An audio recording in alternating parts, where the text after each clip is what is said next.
పెద్దనా ఏం పేరు పేరు? బలరాం. బలరాం. ఈ ముక్తాపూరేనా? మోటపురం. భువనగిరి నియోజకవర్గం కదా? అవునా? ఎవరే మీ ఎమ్మెల్యే పేరు? ఏం పేరే? ఈయన కుమ్మం. కుమ్మం. ఎంపీ?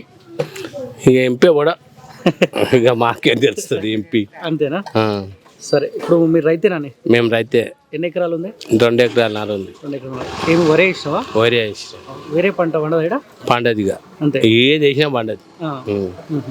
ఇప్పుడు నువ్వు వరే ఇచ్చినావు కానీ వాటర్ బోర్ వాటరా? బోరే. అవునా? ఈ కాలువల వాటర్ పనికిరాదా? ఎందుకు పనికిరాదు? అది అన్ని పనికి వస్తాయి, పనికిరాని ఏది లేదు, అన్ని పనికి వస్తాయి. కానీ అది మురికి రాగానే రోగం వస్తుంది. అందుకే కాలువ వాటరా? ఆడతాము, అవి కొన్ని రోజులు ఆడతాము, అవి అయినాక కొన్ని బోర్ నీళ్ళు పెడతాము. బోర్ నీళ్ళు పెట్టి ఇక చేను అయినాక చేను కాకముందుకే రోగం తగిలింది. ఇప్పుడు కోసుకొచ్చుకున్నాం. అగ్గి తెగులు అదోటి ఇదోటి నానా రకాల రోగాలు వస్తున్నాయి. ఆ రోగాలకు తట్టుకోలేక కోసుకుంటున్నాం. మస్తు వాటర్ చుట్టుపక్కల మొత్తం అదే మూసే. గతం కేసీఆర్ ఉన్నప్పుడు మూసీ ప్రక్షాళన చేస్తా అని చెప్పిండు. చేసిండు అప్పుడైనా 10 ఏళ్ళు. ఏం చేసిండు ఆయన? ఏం చేసిండు ఆయన చెప్పు. అంతేనా? అది చేస్తా, అది మోటార్ వేసి నీళ్ళు ఫిల్టర్ చేస్తా, అది చేస్తా, ఇది చేస్తా అని ఏడు చేసిండు. అయ్యా చేసిండు ఆయన ఏమన్నా? ఏం చేయలే. ఇక అన్నుడు పొవుడు వరకే ఉంటుంది. వాళ్ళు కాంగ్రెస్ వాళ్ళు ఏమంటారు, మూసీ ప్రక్షాళన చేస్తామంటారు. ఆయన వాళ్ళు గట్టిగా చెప్పి వీళ్ళు గట్టిగా చెప్తారు. మరి వీళ్ళు చేస్తారా చెయ్యరా తెలియదు. ఇంకా ఆయన వచ్చి ఇప్పుడు ఎన్ని రోజులు అయిందని 9 నెలలు అయినట్టుంది. మరి ఇక అతను ఏం చేస్తాడో? ఇక 5 ఏళ్ళు ఉంది ఆయన పరిపాలన. 5 ఏళ్ళ తర్వాత ఏం చేస్తాడో? ఇక వాసన వస్తుందా ఈ మూసీ వాటర్? ఏం రాదు, ఏం లేదు, అసలు లేదు, ఏం లేదు. సరే, రేవంత్ రెడ్డి మూసీ ప్రక్షాళన చేసి అనుకుని మీ పంటలకు అవి మంచి పనికొసేవా?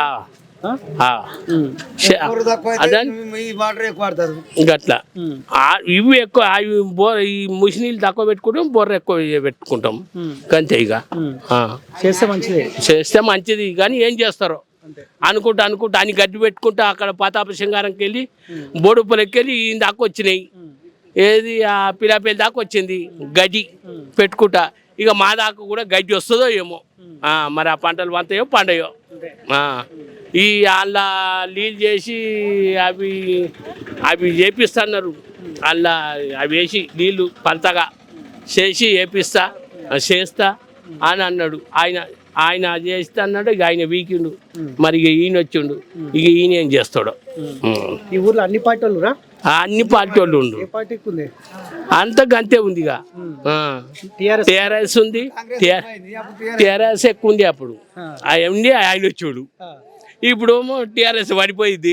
ఈయన ఎట్లా పడిపోయింది అంటే ఈ రైతులకు ఇదే డబల్ బెడ్రూమ్ ఇస్తాని అదొకటి వాళ్ళకు అమలు చేయలే. మళ్ళీ అదొకటి వాళ్ళ ఆడగొడికి గుట్టలకు రాళ్ళకు పసరిచ్చిండు రైతు బంధు. ఇక అన్నిటికి దెబ్బతీసిండి, అంత అప్పులు చేస్తుండ అని ఇక అని ఇక అదొకటి చేసి కానీ పీకేసారు. గతం కాంగ్రెస్ వాళ్ళు మూసీ ప్రక్షాళన చేస్తా అంటే టీఆర్ఎస్ వాళ్ళు తిడతా ఉన్నారు. ఎందుకు తిడతారు? వాళ్ళు చేయొద్దని. ఎందుకు చేయొద్దు? నువ్వు చేస్తాను చేయపోతివి. అలానే చేస్తావు, నన్ను చేయనియాలి. చేస్తే మీ రైతులు బాగుపడతారు కదా? బాగుపడతాం. బాగుపడితే మళ్ళీ కేసీఆర్కి ఇబ్బంది అవుతుంది రైతులు. అయితే ఆయన మళ్ళీ వచ్చిన వస్తాడో అది పీక్తాడో. ఇక గంతే ముచ్చాడా. ఇక ఆయన ఏమొచ్చేది దండిగే.